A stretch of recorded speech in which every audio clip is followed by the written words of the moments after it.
అయితే మంచిగా లేదు. ఎందుకు మంచిగా లేదనిపిస్తుంది? బీద వాళ్ళను ఊలగొడుతురు, అన్ని ఇల్లు ఊలగొడుతురు, వాళ్ళకు గరీబులకు చాలా అన్యాయం చేస్తున్నారు. కాంగ్రెస్ ప్రభుత్వాన్ని మేము మంచిగా అనిపిస్తలేదు. అసలు అంటే ఇల్లు కూల్చడం వల్ల అనుకున్నారు, మరి చెరువులు కూడా కావాలి అన్ని కూర్చున్నాడు. మరి ఏది ఎవరికి ఏది సహాయం లేదు, ఏది లేదు, హెల్ప్నెస్ లేదు, ఇలాంటివి లేవు.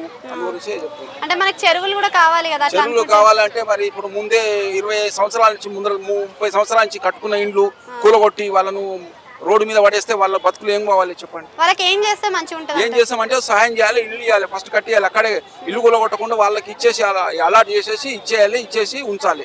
డబుల్ బెడ్రూమ్లు ఇస్తామని అంటున్నాడు కదా. డబుల్ బెడ్రూమ్లు ఇస్తే ఎక్కడో ఇస్తారు. వాళ్ళ మధ్య ఒక దగ్గర ఉంటుంది, వాళ్ళు ఉండేది ఒక దగ్గర. వాళ్ళకి అన్యాయం అవుతుంది. మరి ఎట్లా తప్పు తప్పడం కట్టే కదా. మరి గవర్నమెంట్ ఇచ్చినప్పుడు మరి వాళ్ళకి బుద్ధి లేదా? మళ్ళీ ముందు ఉన్నారు కదా, పెద్ద వాళ్ళు ఉన్నారు కదా, పెద్ద వాళ్ళు చదువుకున్న వాళ్ళు, మేధావులు. మరి ఆ మేధావులు ఎంత పనికిరాని మేధావులా? మరి అలాంటి వాళ్ళు మరి ఏంది? మరి అలాంటిది లేదు కదా. మరి సమస్య కట్టినోళ్ళది తప్పేం కాదు, కట్టినోళ్ళది మంచిదే, పర్మిషన్ ఇచ్చిన వాళ్ళది మంచిదే, కానీ కూలగొట్టడం తప్పు. అది ఫస్ట్.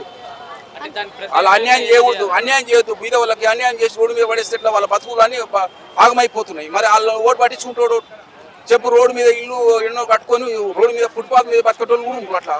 మరి ఏం వాళ్ళ బతుకులు ఏంది? మంచిది కాదు, ప్రభుత్వం మంచిది కాదు. ఫస్ట్ అంతే.